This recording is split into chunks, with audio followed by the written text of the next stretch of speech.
ਸਤਿਕਾਰ ਸਹਿ ਨਿੱਘੀ ਜਿਹੀ ਸਤਿ ਸ੍ਰੀ ਅਕਾਲ ਸਭ ਨੂੰ ਜੀ ਨੂੰ ਆਖਦੇ ਹਾਂ। ਸੋ ਦੇ ਪ੍ਰੋਗਰਾਮ ਦੇ ਵਿੱਚ ਆਪ ਸਭ ਦਾ ਨਿੱਘਾ ਸਵਾਗਤ ਹੈ।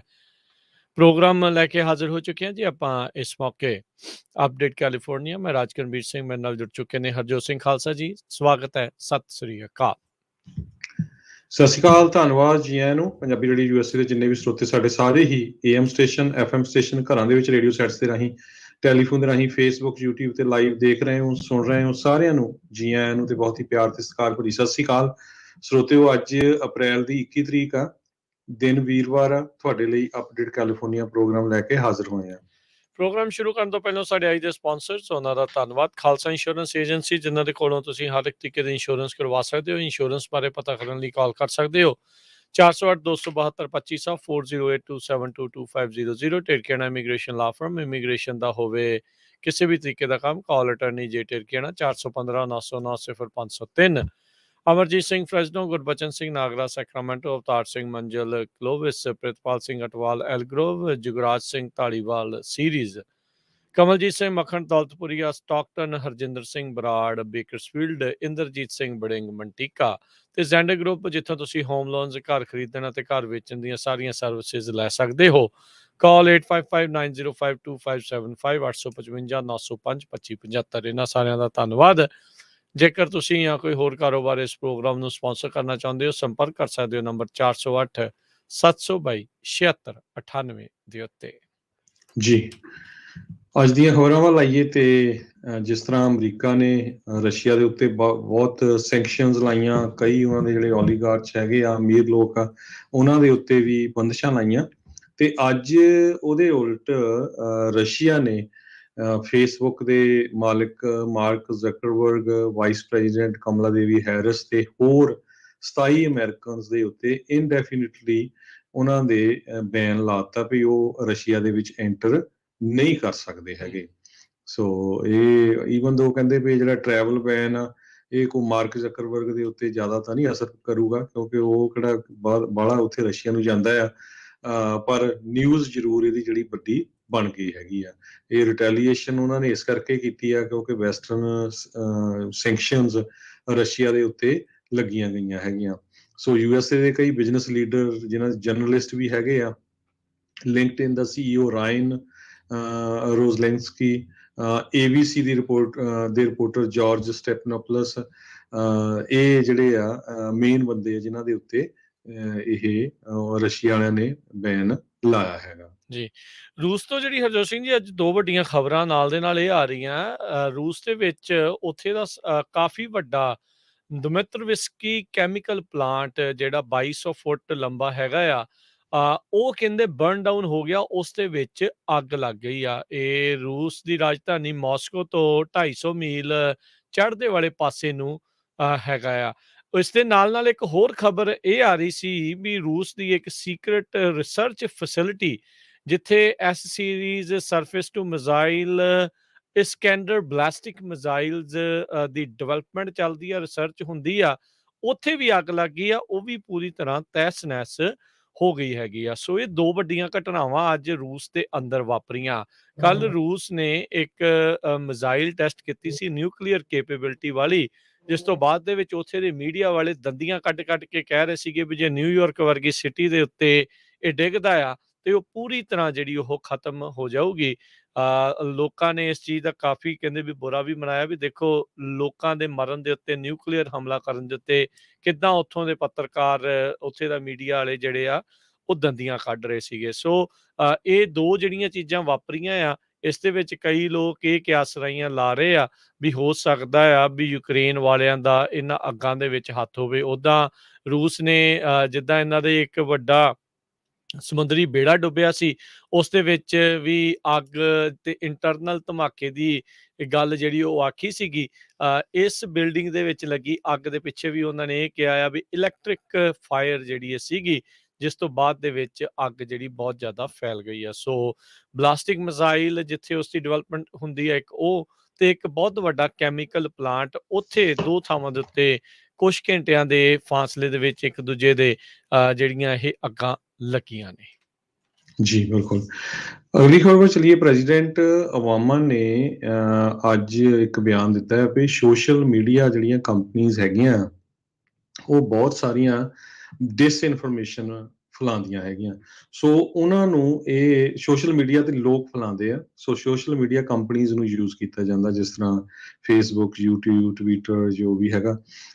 ਸੋ ਅੱਜ ਉਹਨਾਂ ਨੇ ਕਿਹਾ ਵੀ ਇਹਦੇ ਉੱਤੇ ਸਾਨੂੰ ਕੁਛ ਨਾ ਕੁਛ ਕਰਨਾ ਪੈਣਾ ਹੈਗਾ ਆ।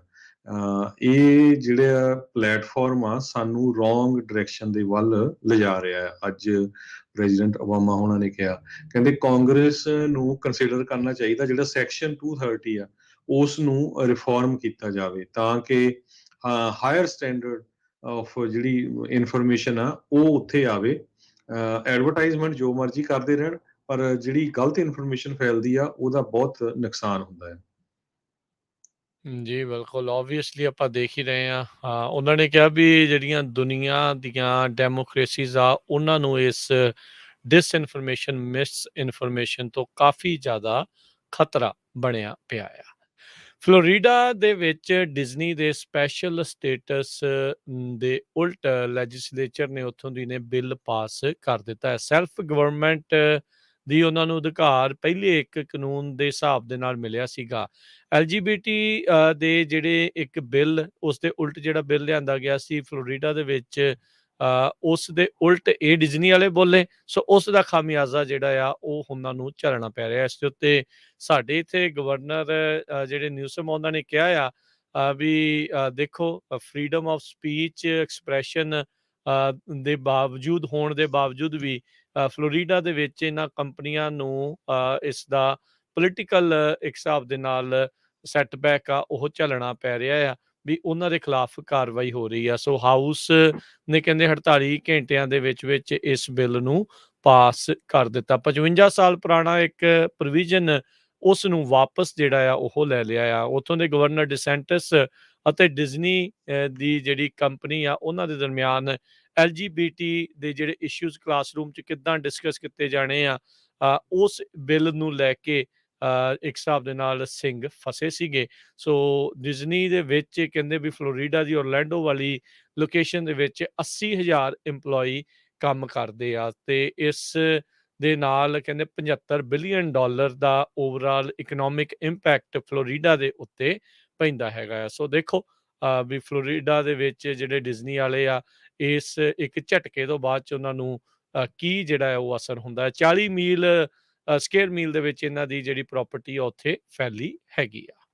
ਜੀ, CDC ਨੇ ਜਸਟਿਸ ਡਿਪਾਰਟਮੈਂਟ ਨੂੰ ਇਹ ਕਿਹਾ ਵੀ ਮਾਸਕ ਮੈਂਡੇਟ ਦੀ ਅਪੀਲ ਕਰੋ, ਤੇ ਜਸਟਿਸ ਡਿਪਾਰਟਮੈਂਟ ਨੇ ਜਿਹੜੀ ਅਪੀਲ ਆ ਉਹ ਜੱਜ ਦੀ ਰੂਲਿੰਗ ਦੇ ਅਗੇਂਸਟ ਕਰ ਵੀ ਦਿੱਤੀ ਆ।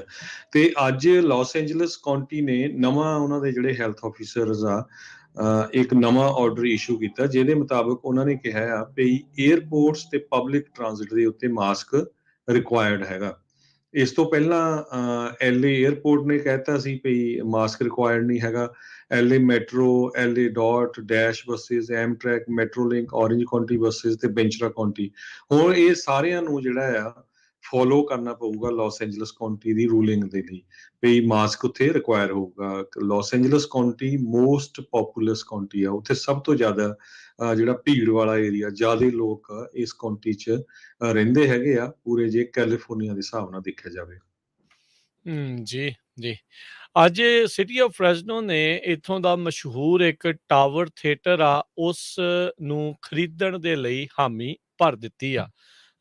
3 ਦੇ ਮੁਕਾਬਲੇ 4 ਵੋਟਾਂ ਜਿਹੜੀਆਂ ਆ ਇਸ ਦੇ ਹੱਕ ਦੇ ਵਿੱਚ ਪਈਆਂ, ਜਿਸ ਦੇ ਨਾਲ city of Fresno tower theatre ਆ ਉਸ ਲੈਂਡ ਪਾਰਸਲ ਨੂੰ ਖਰੀਦਣ 'ਚ ਕਾਮਯਾਬ ਹੋਇਆ ਆ। ਕਾਉਂਸਲ ਮੈਂਬਰਸ ਸੋਰੀਆ, ਐਸਪਰਾਜ਼ਾ, ਮੈਕਸਵੈਲ ਤੇ ਅਰੀਅਸ, ਇਹਨਾਂ ਨੇ ਇਸ ਪ੍ਰਾਪਰਟੀ ਨੂੰ ਖਰੀਦਣ ਦੇ ਲਈ ਵੋਟ ਪਾਈ, ਜਦਕਿ ਕਾਉਂਸਲ ਮੈਂਬਰ ਸ਼ਾਵੇਜ਼, ਕਰਬਾਸੀ ਤੇ ਬ੍ਰੈਡਫੈਲਡ ਇਹਨਾਂ ਨੇ ਇਸ ਨੂੰ ਨਾ ਖਰੀਦਣ ਦੇ ਲਈ ਵੋਟ ਪਾਈ ਸੀ। ਟਾਵਰ ਡਿਸਟ੍ਰਿਕਟ ਦੇ ਵਿੱਚ ਇਹ ਟਾਵਰ ਥੀਏਟਰ ਕਾਫੀ ਮਸ਼ਹੂਰ ਹੈਗਾ ਆ। ਸਤੰਬਰ 2020 ਦੇ ਵਿੱਚ ਟਾਵਰ ਥੀਏਟਰ ਦੇ ਮਾਲਕ ਨੇ ਇਹ ਐਲਾਨ ਕੀਤਾ ਸੀਗਾ ਵੀ ਇਸ ਪਾਰਸਲ ਆਫ ਲੈਂਡ ਨੂੰ ਉਹ ਸੈੱਲ ਕਰੂਗਾ।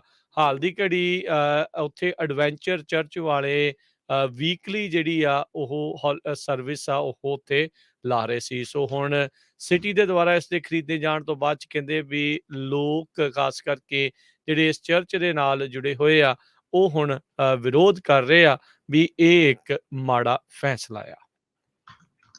ਅੱਜ 20 ਤੋਂ ਵੱਧ ਸਟੇਟਸ ਨੇ ਇੱਕ ਜੱਜ ਦੇ ਕੋਲ ਪਟੀਸ਼ਨ ਪਾਈ ਆ ਵੀ ਪ੍ਰੈਜ਼ੀਡੈਂਟ ਬਾਈਡਨ ਹੁਣੀ ਜਿਹੜੇ ਟਾਈਟਲ 42 ਖਤਮ ਕਰਨ ਜਾ ਰਹੇ ਆ ਉਹਦੇ ਵਿਰੁੱਧ, ਕਿਉਂਕਿ ਟਾਈਟਲ 42 ਦੇ ਮੁਤਾਬਕ ਜਿਹੜੇ ਲੋਕ ਬਾਰਡਰ ਤੇ ਆਉਂਦੇ ਸੀ ਉਹਨਾਂ ਨੂੰ ਉੱਥੋਂ ਵਾਪਸ ਕਰ ਦਿੱਤਾ ਜਾਂਦਾ ਸੀ, ਤੇ ਉਹ ਜੇ ਉਹਨਾਂ ਨੇ ਪੋਲੀਟੀਕਲ ਅਸਾਈਲਮ ਅਪਲਾਈ ਕਰਨਾ ਤੇ ਉਹ ਮੈਕਸੀਕੋ ਦੇ ਵਿੱਚ ਰਹਿ ਕੇ ਅਪਲਾਈ ਕਰ ਸਕਦੇ ਸੀ। ਪਰ ਪ੍ਰੈਜ਼ੀਡੈਂਟ ਬਾਈਡਨ ਉਹਨਾਂ ਨੇ ਕਿਹਾ ਸੀ ਵੀ ਮਈ 23 ਨੂੰ ਉਹ ਇਸ ਟਾਈਟਲ ਨੂੰ ਖਤਮ ਕਰਨ ਜਾ ਰਹੇ ਆ, ਤੇ ਇਹਦਾ ਜਿਹੜਾ ਵਿਰੋਧ ਵੀ ਕਾਫੀ ਹੋ ਰਿਹਾ, ਡੈਮੋਕ੍ਰੈਟਿਕ ਪਾਰਟੀ ਦੇ ਵਿੱਚ ਵੀ ਹੋ ਰਿਹਾ, ਰਿਪਬਲਿਕਨ ਨੇ ਤਾਂ ਇਹ ਕਰਨਾ ਹੀ ਸੀ। ਸੋ ਹੁਣ 20 ਸਟੇਟਾਂ ਦੇ ਜਿਹੜੇ ਅਟਾਰਨੀ ਜਨਰਲਸ ਆ ਉਹਨਾਂ ਨੇ ਇੱਕ ਜੱਜ ਦੇ ਕੋਲ ਗੁਹਾਰ ਲਾਈ ਆ ਵੀ ਇਸ ਨੂੰ ਜਿਹੜਾ ਏਦਾਂ ਰੱਖਿਆ ਜਾਵੇ, ਇਸ ਨੂੰ ਹਜੇ ਨਾ ਛਿੜਿਆ ਜਾਵੇ।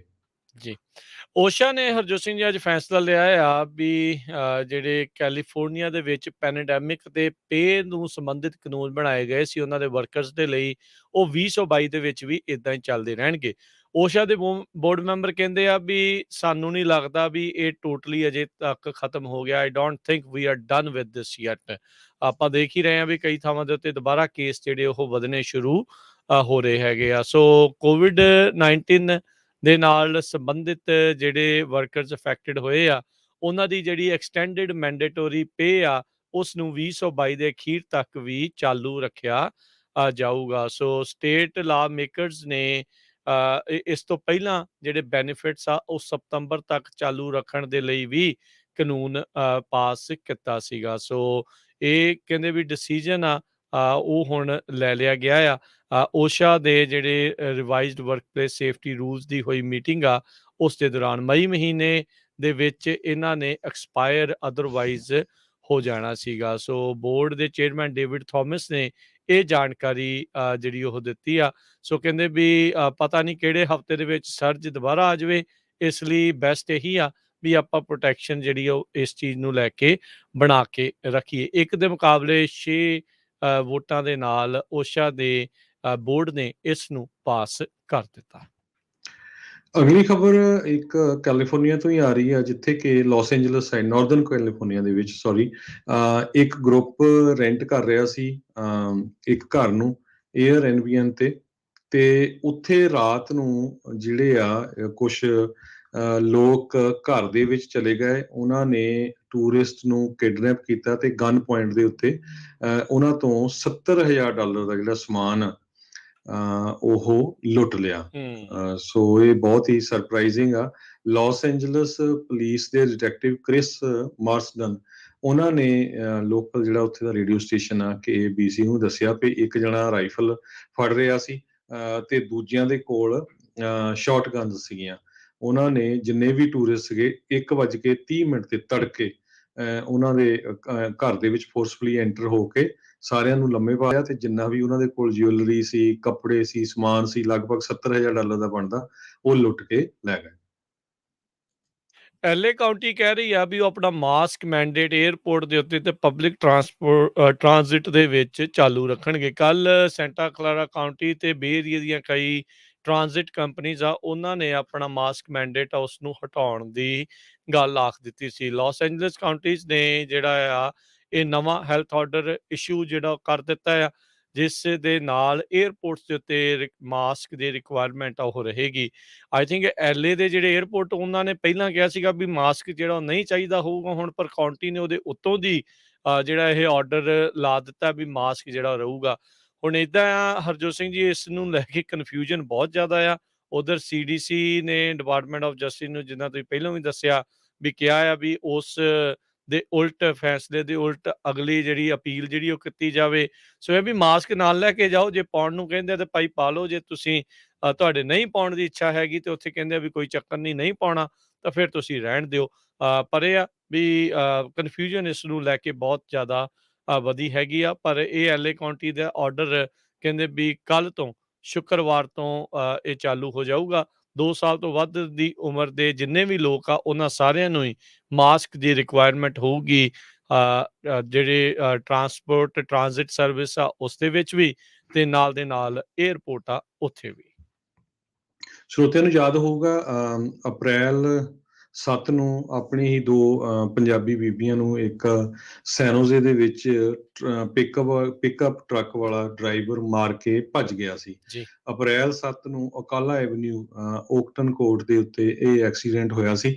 ਅੱਜ ਪੁਲਿਸ ਨੇ ਉਹ ਪਿਕਅਪ ਤਾਂ ਲੱਭ ਲਿਆ ਤੇ ਉਸ ਦਾ ਜਿਹੜਾ ਡਰਾਈਵਰ ਸੀ ਉਸ ਦੀ ਫੋਟੋ ਰਿਲੀਜ਼ ਕੀਤੀ ਹੈਗੀ ਆ। ਹੋਜ਼ੇ ਕਰੀਲੋ ਹੋਇਜ਼ਾਰ ਉਹਦੀ ਫੋਟੋ ਤੇ ਉਹਦਾ ਨਾਮ ਦੱਸਿਆ, 55 ਸਾਲਾਂ ਦਾ ਆ ਤੇ ਪੁਲਿਸ ਉਸ ਨੂੰ ਹੁਣ ਲੱਭ ਰਹੀ ਹੈਗੀ ਆ। 75 ਸਾਲਾਂ ਦੀ ਬੀਬੀ ਨਰਿੰਦਰ ਕੌਰ ਤੇ ਉਹਨਾਂ ਦੀ ਬੇਟੀ ਕੁਲਜੀਤ ਕੌਰ 53 ਸਾਲਾਂ ਦੀ, ਉਹ ਵਾਕ ਕਰਨ ਜਾ ਰਹੇ ਸੀ ਸ਼ਾਮ ਨੂੰ 6:30 ਵਜੇ ਦੇ ਕਰੀਬ, ਤੇ ਉਹ ਸਕੂਲ ਵਾਲਾ ਏਰੀਆ ਹੈ ਜਿੱਥੇ ਕਿ ਆਮ ਜਿਹੜੀ ਆ ਜਦੋਂ ਸਕੂਲ ਓਪਨ ਹੁੰਦਾ ਤੇ 25 ਮੀਲ ਦੀ ਸਪੀਡ ਹੁੰਦੀ ਹੈ ਪਰ ਆਵਰ ਦੇ ਹਿਸਾਬ ਨਾਲ, ਤੇ ਰੈਗੂਲਰਲੀ 35 ਮਾਈਲਸ ਪਰ ਆਵਰ ਦੇ ਹਿਸਾਬ ਨਾਲ ਹੁੰਦੀ ਆ, ਪਰ ਉਹ ਬਹੁਤ ਸਪੀਡ ਨਾਲ ਜਾ ਰਿਹਾ ਸੀ। ਦੋਨਾਂ ਨੂੰ ਉਸਨੇ ਚੱਕ ਕੇ ਮਾਰਿਆ ਤੇ ਜਦੋਂ ਹਸਪਤਾਲ ਲੈ ਕੇ ਗਏ ਤੇ ਦੋਨਾਂ ਦੀ ਜਿਹੜੀ ਮੌਤ ਹੋ ਗਈ ਸੀ। ਤੇ ਉਹਨਾਂ ਦੇ ਸੰਬੰਧ ਦੇ ਵਿੱਚ GoFundMe ਵੀ ਸੈਟਅਪ ਪਰਿਵਾਰ ਵੱਲੋਂ ਕੀਤਾ ਗਿਆ ਹੈ। ਇਹ ਕ੍ਰੈਸ਼ 25ਵੀਂ ਤੇ 26ਵੀਂ ਮੌਤ ਆ ਸੈਨੋਜ਼ੇ ਦੇ ਵਿੱਚ ਇਸ ਸਾਲ ਦੇ ਵਿੱਚ। ਉਸ ਤੋਂ ਬਾਅਦ ਇੱਕ ਹੋਰ ਹੋ ਚੁੱਕੀ, 27 ਹੁਣ ਤੱਕ ਮੌਤਾਂ ਇਸ ਸਾਲ ਦੇ ਵਿੱਚ ਐਕਸੀਡੈਂਟਸ 'ਚ ਹੋ ਚੁੱਕੀਆਂ ਹੈਗੀਆਂ, ਜਿਹਦੇ ਵਿੱਚੋਂ 15 ਪੈਡੈਸਟਰੀਅਨ ਵਿਕਟਮਸ ਹੈਗੇ ਆ। ਸੋ ਇਹ ਬਹੁਤ ਜ਼ਿਆਦਾ ਇੱਕ ਵੱਡੀ ਪ੍ਰੋਬਲਮ USA ਦੇ ਵਿੱਚ ਚੱਲ ਰਹੀ ਆ। ਪੈਡੈਸਟਰੀਅਨਸ ਜਦੋਂ ਤੁਰਦੇ ਜਾਂਦੇ ਆ ਤੇ ਉਹਨਾਂ ਨੂੰ ਜਿਹੜਾ ਐਕਸੀਡੈਂਟ ਦੇ ਵਿੱਚ ਮਾਰੇ ਜਾਣ ਦੀ। ਜੀ ਬਿਲਕੁਲ, ਇਹ ਇਕੱਲੇ ਸੈਨੋਜ਼ੇ ਦਾ ਆંકੜੇ ਦੱਸੇ ਆ ਅਸੀਂ ਤੁਹਾਨੂੰ, ਇਹ ਨਹੀਂ ਆ ਵੀ ਜੀ ਪੂਰੇ ਕੈਲੀਫੋਰਨੀਆ ਦੇ ਇੱਕ ਸ਼ਹਿਰ ਦੇ ਵਿੱਚ ਇਹ ਹੋਇਆ ਆ। ਹੋਰ ਬਹੁਤ ਸਾਰੇ ਸ਼ਹਿਰਾਂ ਦੇ ਵਿੱਚ ਇੱਦਾਂ ਦੇ ਆંકੜੇ ਜਿਹੜੇ ਉਹ ਵੱਧ ਰਹੇ ਆ। 55 ਸਾਲਾ ਹੋਜ਼ੇ ਗੁਆਡਾਲੂਪੀ ਕਰੀਲੋ ਹੁਇਜ਼ਰ ਇਸ ਟਾਈਮ ਪੁਲਿਸ ਤੋਂ ਭਗੌੜਾ ਆ ਤੇ ਇਸ ਦੀ ਭਾਲ ਜਿਹੜੀ ਉਹ ਜਾਰੀ ਆ। ਪੁਲਿਸ ਨੇ ਜਿਹੜੇ ਨਜ਼ਦੀਕੀ ਹੋਮ ਸਿਕਿਉਰਿਟੀ ਤੇ ਸਰਵੇਲੈਂਸ ਫੋਟੋਜ਼ ਆ ਉਸ ਦੇ ਆਧਾਰ ਦੇ ਉੱਤੇ ਇਸ ਦੀ ਸ਼ਨਾਖਤ ਕੀਤੀ ਸੀਗੀ। ਸੋ ਜਿਹੜੇ ਤੁਸੀਂ GoFundMe ਪੇਜ ਦੀ ਗੱਲ ਕੀਤੀ, ਇਹਨਾਂ ਦੋਵਾਂ ਮਾਂ ਧੀ ਦੇ ਲਈ ਹੁਣ ਤੱਕ $96,000 ਉੱਥੇ ਇਕੱਠਾ ਜਿਹੜਾ ਆ ਉਹ ਜੀ, ਕਰ ਲਿਆ ਗਿਆ ਪਰ ਹੈਗਾ। ਬਹੁਤ ਹੀ ਦੁਖਦਾਈ ਘਟਨਾ ਹੈ। ਰਾਜਕਰਨ ਵੀਸੀ ਜੀ ਕਹਿੰਦੇ ਵੀ ਉਹ ਮਾਤਾ ਨੇ ਆਪਣੀ ਬੇਟੀ ਨੂੰ ਜਿਹੜਾ ਅਪਲਾਈ ਕੀਤਾ ਸੀ 18 ਸਾਲਾਂ ਬਾਅਦ ਮਿਲੀ ਸੀ ਤੇ ਸਿਰਫ ਇੱਕ ਇੱਕ ਹਫ਼ਤਾ ਹਫ਼ਤੇ ਦਾ ਮਿਲਣ ਹੋਇਆ ਜੀ। ਸੋ ਤੁਸੀਂ ਦੇਖੋ ਵੀ ਜਦੋਂ ਦੂਰ ਸੀਗੇ ਤਾਂ ਇਹ ਇੰਤਜ਼ਾਰ ਦੇ ਵਿੱਚ ਸੀ ਵੀ ਮਿਲਦੇ ਆ, ਤੇ ਜਦੋਂ ਮਿਲੇ ਆ ਤੇ ਸਿਰਫ ਇੱਕ ਹਫ਼ਤਾ ਇਕੱਠੇ ਰਹਿਣ ਦਾ ਮੌਕਾ ਮਿਲਿਆ ਤੇ ਬਹੁਤ ਮੰਦਭਾਗੀ ਜਿਹੜੀ ਇਹ ਦੁਰਘਟਨਾ ਵਾਪਰੀ ਆ। ਇਸ ਬੰਦੇ ਨੇ ਇਹ ਪਰਿਵਾਰ ਹੀ ਪੂਰੀ ਤਰ੍ਹਾਂ ਜਿਹੜਾ ਉਹ ਉਜਾੜ ਦਿੱਤਾ ਹੈਗਾ ਆ। ਸੋ ਜੀ ਜਿਹਨੂੰ ਵੀ ਕਿਸੇ ਨੂੰ ਵੀ ਕਹਿੰਦੇ ਵੀ ਇਤਲਾਹ ਮਿਲਦੀ ਆ ਤਾਂ ਤੁਰੰਤ ਸੈਨੋਜ਼ੇ ਪੁਲਿਸ ਡਿਪਾਰਟਮੈਂਟ ਦੇ ਨਾਲ ਜਿਹੜਾ ਉਹ ਸੰਪਰਕ ਕਰਨਾ। ਜੀ। ਸੋ ਸਾਡਾ ਖਬਰਾਂ ਦਾ ਸਮਾਂ ਵੀ ਸਮਾਪਤੀ ਵੱਲ ਆ। ਸਟਾਕ ਮਾਰਕੀਟ ਦੀ ਗੱਲ ਕਰੀਏ ਉਸ ਤੋਂ ਪਹਿਲਾਂ ਅੱਜ ਫੈਡ ਨੇ ਸਟੇਟਮੈਂਟ ਦਿੱਤੀ ਆ, ਫੈਡਰਲ ਰਿਜ਼ਰਵ ਬੋਰਡ ਤੋਂ ਆਈ ਆ ਤੇ ਸਟਾਕ ਮਾਰਕੀਟ ਨੂੰ ਬਹੁਤ ਵੱਡਾ ਝਟਕਾ ਲੱਗਾ। ਸੇਂਟ ਲੂਇਸ ਫੈਡਰਲ ਰਿਜ਼ਰਵ ਦੇ ਪ੍ਰੈਜ਼ੀਡੈਂਟ ਜੇਮਸ ਬੁਲਰਡ ਨੇ ਇਹ ਕਿਹਾ ਵੀ ਰੇਟਸ ਅਪ ਜਾਣਗੇ। ਫੈਡ ਕਹਿੰਦੇ ਵੀ 75 ਬੇਸਿਸ ਪੁਆਇੰਟ ਵੀ ਅਪ ਕਰ ਸਕਦਾ। ਆਲਰੇਡੀ ਆਪਾਂ ਨੂੰ ਪਤਾ ਆ ਵੀ ਇੰਟਰਸਟ ਰੇਟ ਇਸ ਵੇਲੇ 5.25 ਤੇ ਹੋ ਗਿਆ। ਜੇ 75 ਬੇਸਿਸ ਪੁਆਇੰਟ ਅਪ ਕਰਦਾ ਤੇ 6.5 ਦੇ ਲਾਗੇ ਚਲ ਜਾਣਾ। ਸੋ ਬਹੁਤ ਸਾਰੇ ਲੋਕ ਇਹ ਸੋਚ ਰਹੇ ਆ ਵੀ ਸ਼ਾਇਦ ਵਿਦਨ ਫਿਊ ਮੰਥਸ ਇਹ ਇੰਟਰਸਟ ਰੇਟ 8% ਤੱਕ ਵੀ ਪਹੁੰਚ ਸਕਦਾ ਹੈਗਾ। ਸੋ ਇਦਾਂ ਦੀ ਸਿਚੁਏਸ਼ਨ 1970 1980 ਚ ਵੀ ਬਣੀ ਸੀ। ਉਸ ਟਾਈਮ ਦੇ ਉੱਤੇ ਡਬਲ ਡਿਜਿਟ ਇਨਫਲੇਸ਼ਨ ਹੋ ਗਈ ਸੀ। ਰਾਈਟ ਨਾਓ 8.5 9 ਦੇ ਲਾਗੇ ਆ ਤੇ ਉਸ ਟਾਈਮ ਤੇ ਕਹਿੰਦੇ ਫੈਡਰਲ ਰਿਜ਼ਰਵ ਬੋਰਡ ਇੰਨਾ ਅਗਰੈਸਿਵ ਹੋ ਗਿਆ ਸੀ, 20% ਇੰਟਰਸਟ ਚਲ ਗਿਆ ਸੀ 1970 ਦੇ ਵਿੱਚ ਤੇ 1980 ਦੇ ਸ਼ੁਰੂਆਤ ਦੇ ਵਿੱਚ। ਉਹ ਤੋਂ ਬਾਅਦ ਫਿਰ ਬਹੁਤ ਵੱਡਾ ਰਿਸੈਸ਼ਨ ਆਇਆ। ਸੋ ਕਹਿੰਦੇ ਭਈ ਇਹ ਸਿਚੁਏਸ਼ਨ ਵੀ ਹੋ ਸਕਦੀ ਹੈਗੀ ਆ। ਸੋ ਰਿਸੈਸ਼ਨ ਨੂੰ ਧਿਆਨ ਦੇ ਵਿੱਚ ਸੋਚਣਾ ਚਾਹੀਦਾ, ਪਰ ਫੈਡ ਦੇ ਕੋਲ ਹੁਣ ਕੋਈ ਆਪਸ਼ਨ ਨਹੀਂ। ਕਹਿੰਦੇ ਭਈ ਇਹ ਆਲਰੇਡੀ ਬਹੁਤ ਸਾਰੇ ਇਕਨੋਮਿਸਟ ਕਹਿ ਰਹੇ ਵੀ ਇਹਨਾਂ ਦਾ ਜਿਹੜਾ ਕੰਮ ਸੀ ਇਸ ਵਾਰੀ ਇਹਨੇ ਡਿਲੇ ਕੀਤਾ, ਬਹੁਤ ਲੇਟ ਸ਼ੁਰੂ ਕੀਤਾ। ਇਹਨਾਂ ਨੂੰ ਇੰਟਰਸਟ ਰੇਟ ਪਹਿਲਾਂ ਵਧਾਉਣਾ ਚਾਹੀਦੇ ਸੀ। ਜੀ ਹਰਜੋਤ ਸਿੰਘ ਜੀ, ਲੋਕ ਨਹੀਂ ਮੰਨਦੇ ਜੀ। ਜੇ ਵਧਾ ਦਿੰਦੇ ਪਹਿਲੋਂ ਤਾਂ ਫਿਰ ਕਹਿਣਾ ਸੀ ਵੀ ਇੰਟਰਸਟ ਰੇਟ ਜਲਦੀ ਵੱਧ ਗਏ ਆ। ਜੇ ਹੁਣ ਲੇਟ ਵਧਾਏ ਆ ਤੇ ਕਹਿੰਦੇ ਆ ਜੀ ਹੁਣ ਇਨਫਲੇਸ਼ਨ ਜਿਹੜੀ ਉਹ ਕਾਬੂ ਨਹੀਂ ਆ ਰਹੀ। ਇਹ ਤਾਂ ਔਖਾ ਹੀ ਕੰਮ ਆ ਇਹਨਾਂ ਦੇ ਲਈ। ਜਿਹੜਾ ਵੀ ਫੈਸਲਾ ਜਿੰਨੇ ਵੀ ਲੈਣਾ ਆ, ਡਜ਼ਨਟ ਮੈਟਰ ਕਿਹੜੀ ਪ੍ਰਸ਼ਾਸਨ ਦਾ ਬੰਦਾ ਆ, ਉਹਨਾਂ ਦੇ ਲਈ ਉਹਨਾਂ ਨੂੰ ਦੋਨੋਂ ਉਲਟ ਵਾਲੀਆਂ ਗੱਲਾਂ ਜਿਹੜੀਆਂ ਆ ਉਹ ਸੁਣਨੀਆਂ ਤੇ ਝੱਲਣੀਆਂ ਹੀ ਜਿਹੜੀਆਂ ਉਹ ਪੈਂਦੀਆਂ ਹੈਗੀਆਂ। ਬਾਕੀ ਕੱਲ ਨੈਟਫਲਿਕਸ ਦੀ ਆਪਾਂ 2 ਦਿਨ ਤੋਂ ਦੱਸਿਆ ਹੀ ਆ ਹਰਜੋਤ ਸਿੰਘ ਜੀ ਜੀ ਵੀ ਉਹਨਾਂ ਦਾ ਡਾਊਨ ਗਿਆ। ਸਟਰੀਮਿੰਗ ਸਰਵਿਸਿਜ਼ ਇੰਨੀਆਂ ਕੁ ਜ਼ਿਆਦਾ ਹੋ ਗਈਆਂ ਆ, ਲੋਕਾਂ ਨੂੰ ਸਮਝ ਨਹੀਂ ਆ ਰਿਹਾ ਕਿੱਥੇ ਕਿੱਥੇ ਪੇ ਕਰਨ। ਉਧਰ ਜਿਹੜੀ CNN ਦੀ ਆਪਣੀ ਸਟਰੀਮਿੰਗ ਸਰਵਿਸ ਸੀ CNN ਪਲੱਸ, ਉਹ 30 ਅਪ੍ਰੈਲ ਤੋਂ ਸ਼ਟ ਡਾਊਨ ਕਰਨ ਜਾ ਰਹੇ ਆ। ਸੋ ਜੀ ਮਹੀਨਾ ਹੀ ਕਹਿੰਦੇ ਉਹ ਚੱਲੀ ਆ ਤੇ ਮਹੀਨੇ ਦੇ ਵਿੱਚ ਹੀ ਜਿਹੜਾ ਉਹਨਾਂ ਦਾ ਕੰਮ ਠੱਪ ਹੋਣ ਜਾ ਰਿਹਾ ਹੈਗਾ ਆ। ਤੇ ਅੱਜ ਜਿਹੜੀ ਆਪਾਂ ਸਟਾਕ ਮਾਰਕੀਟ ਦੀ ਜੇ ਗੱਲ ਕਰਦੇ ਜਾਈਏ, ਡਾਊ ਜੋਨ ਅੱਜ 300 ਤੇ 68 ਪੁਆਇੰਟ ਡਿੱਗ ਗਿਆ, 34,793 ਤੇ ਬੰਦ ਹੋਇਆ। S&P ਦੇ ਵਿੱਚ 66 ਪੁਆਇੰਟਾਂ ਦੀ ਗਿਰਾਵਟ ਦਰਜ ਹੋਈ, 4393 ਤੇ ਬੰਦ ਹੋਇਆ। ਨੈਸਡੈਕ 13,175 ਤੇ ਬੰਦ ਹੋਇਆ, 200 ਤੇ 79 ਪੁਆਇੰਟ ਡਿੱਗ ਕੇ। ਸੋਨੇ ਦਾ ਭਾਅ $1951 ਪ੍ਰਤੀ ਆਉਂਸ। ਕੱਚੇ ਤੇਲ ਦੀ ਕੀਮਤ $104 ਪ੍ਰਤੀ ਬੈਰਲ ਰਹੀ ਆ। 10 ਈਅਰ ਯੀਲਡ ਦੇ ਵਿੱਚ 2.96% ਦੇ ਉੱਤੇ ਰਿਹਾ ਆ। ਤੇ ਕ੍ਰਿਪਟੋ ਕਰੰਸੀਜ਼ ਬਿਟਕੋਇਨ $40,423 ਦੇ ਬਰਾਬਰ ਰਿਹਾ। $1 ਦੀ ਕੀਮਤ ਇੰਡੀਆ ਦੇ 76 ਰੁਪਏ ਤੇ 25 ਪੈਸੇ ਦੇ ਬਰਾਬਰ ਰਹੀ ਆ। $1 ਦੀ ਕੀਮਤ ਕੈਨੇਡਾ ਦੇ $1 ਤੇ 26 ਸੈਂਟ ਦੇ ਬਰਾਬਰ ਰਹੀ ਆ। ਇੱਥੇ ਹੀ ਸਾਡੇ ਅੱਜ ਦੇ ਪ੍ਰੋਗਰਾਮ ਦੀ ਸਮਾਪਤੀ ਆ। ਮੇਰੇ ਰਾਜਕਨਵੀਰ ਸਿੰਘ ਵੱਲੋਂ ਤੇ ਹਰਜੋਤ ਸਿੰਘ ਵੱਲੋਂ ਤੁਹਾਨੂੰ ਸਾਰਿਆਂ ਨੂੰ ਪਿਆਰ ਸਤਿਕਾਰ ਸਹਿਤ ਨਿੱਘੀ ਜਿਹੀ ਸਤਿ ਸ੍ਰੀ ਅਕਾਲ। ਜਿਹਨੇ ਵਾਸਤੇ ਰਹੋ, ਹੱਸਦੇ ਖੇਲਦੇ ਰਹੋ ਤੇ ਸੁਣਦੇ ਰਹੋ ਜੀ ਪੰਜਾਬੀ ਰੇਡੀਓ US। USA।